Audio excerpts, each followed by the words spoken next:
जहाँ चाह वहाँ राह। आज सुगंधा सुबह सुबह 4 बजे उठ गई। उसने मुंह धोया, दिया जलाया और पढ़ाई करने बैठ गई। वह मन लगाकर पढ़ने लगी। कुछ देर तक पढ़ने के बाद उसको उसकी माँ की आवाज़ सुनाई पड़ी। माँ कहती है, चल मेरे काम में मदद कर, घर साफ कर दे और रोटियां सेक दे। सुगंधा, जी माँ। सुगंधा घर के काम निपटाकर स्कूल में चली गई। वह टीचर क्या पढ़ा रही है वह ध्यान से सुनने लगी और कॉपी में नोट करने लगी। कुछ देर बाद लंच टाइम हो गया। सब बच्चे टिफ़िन खाने लगे। किसी ने सैंडविच तो किसी ने पराठे ऐसे करके खा रहे थे। सुगंधा ने अपना डब्बा खोला तो उसमें एक रोटी के साथ प्याज रखा था। वह उन बच्चों से दूर जाकर बैठ गई और अपना खाना खाने लगी। जैसे तैसे उसने अपना खाना ख़त्म किया। बाद में फिर से क्लासेस चालू हो गई।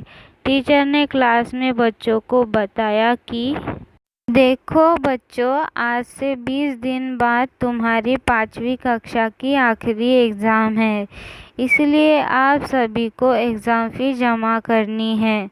तो आप सभी बच्चों को परीक्षा की ढेर सारी शुभकामनाएं। जैसे ही स्कूल की छुट्टी हुई, सुगंधा ने धीरे धीरे अपना बैग उठाया और सर झुकाए हुए चल रही थी। वह सोचने लगी, मेरे माँ बापू पैसे देंगे कि नहीं? अगर पैसे नहीं दिए तो मैं क्या करूँगी? मैं परीक्षा कैसे दूँगी? फिर तो मैं फेल हो जाऊँगी। अब मैं क्या करूँ? सोच में डूबी सुगंधा घर पहुंची और उसने बैग रखा, लालटेन से दिया जलाया और तभी उसका छोटा भाई मीनू दौड़ता हुआ आया और बोला, दीदी मुझे भूख लगी है।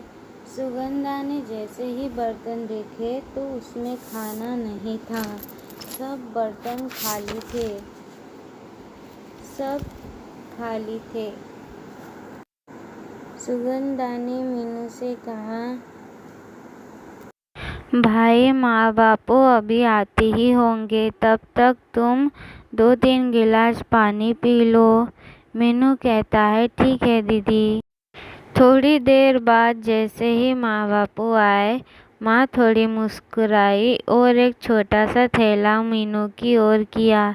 जैसे ही मीनू ने थैला खोला, उसकी खुशी का कोई ठिकाना नहीं था।